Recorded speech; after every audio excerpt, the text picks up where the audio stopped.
Welcome back to Cooper's Ferry. This is week 5, and a lot of things are going on as they always are here, but for this week, it feels like we're in the groove in the sense of Area A and Area B are moving along really nicely. Everyone knows their tasks, everyone's really comfortable with what they're doing, and we've got some deeper holes going now.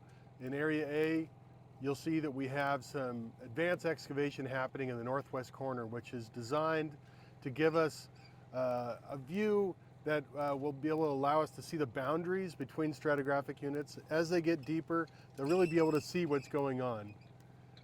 Behind me in Area B, you see we're loading piles of dirt out on the wheelbarrow, and we're trying to cut away the last remaining parts of any historic fill to get us down to our really nice safety benches. So without further ado, let's see what's happening this week.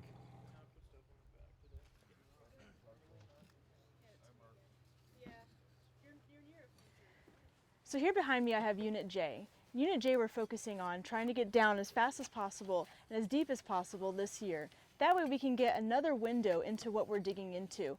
Directly diagonal from me is Unit A, which we already have taken down to river cobbles. Here we'd like to take this corner down as well so that we can see where the lithostratigraphic units are located that we will be coming up onto. So behind me, there may be some stratigraphic units that we may not see that we do see in A, or the thicknesses could vary just within this site. And so we want the window to be able to see so that when we work on our other units, we can reveal that surface as accurately as we can and move on to the next lithostratigraphic unit, and also so we can label our artifacts properly as well.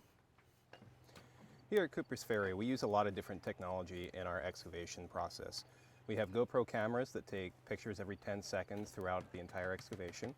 We have total stations that map tens of thousands of artifacts in place while we excavate. And then we also have this device here, which is a camera jib that we use for doing photography of our artifacts and levels. In the past, we've just used a digital camera to take shots, and we kind of try to hold it overhead of the shot and take a picture. But the problem is when we go to use that photograph later, it's not totally flat. So we got this camera jib here. It's a fairly low-cost device and allows us to make sure that we have, number one, good framing so we can see a live view on our laptop, as well as everything's in focus and we can check white balance and adjust all that stuff on the fly. But the big thing for us is that it allows us to take a perfectly flat photo. So we take that perfectly flat photo and we can put it into Geographic Information Systems, a GIS application, and then have that actually be what they call digital orthophotoquad. It's rectified in the software.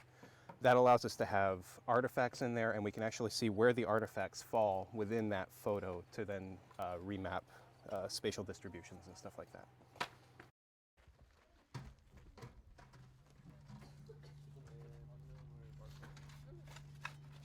Currently in Area B, we are removing the fill in this wall to make room for a staircase that will come from the top and descend into the pit.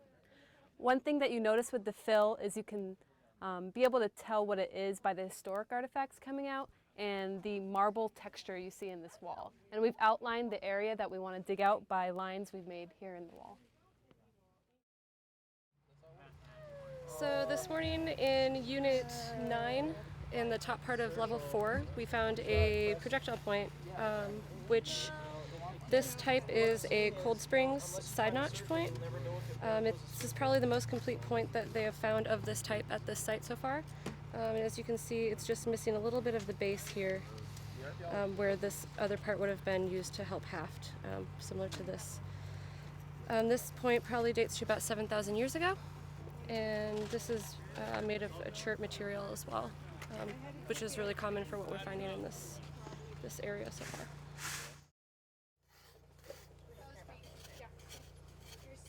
Alright, so this biface we have here is part of a larger, what I believe to be a spear point, and the very tip of it is broken off, as well as the bottom of it. It seems to have broken off at 2 different angles right here and here.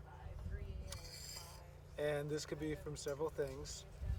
It could either be during a sharpening process to reuse the tool.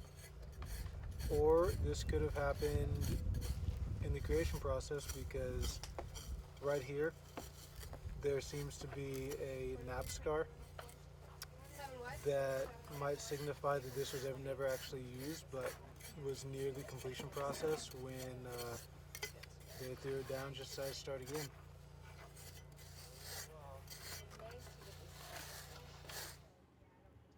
Two 730. Timothy.